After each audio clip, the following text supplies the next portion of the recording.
Next, how we are going to conduct or execute the survey. Then we have to something you have to, that's a basic. You have to form some administrative teams. Then administrative are who are the responsible for that study. This is the mainly applicable for the conduct the something very huge type of study, that the island-wide or some population study likewise. Then design the form or the questionnaire from where you are going to collect the information.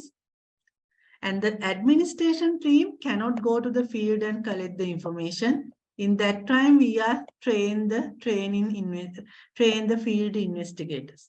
Then something supported. That's why there's something after A-level student who are staying that in our time, they are used to collect the information. They are called as the investigator.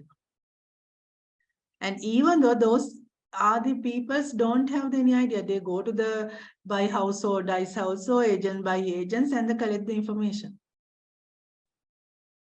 But it is required to the main supervisions by the administrative team about their work. Then non-response.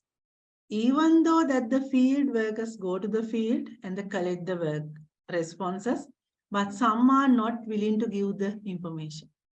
Then we have to track how to track their information. We have to use some different, even the questions are some, what is your income? Your family income per month. Sometimes they are not given the answers.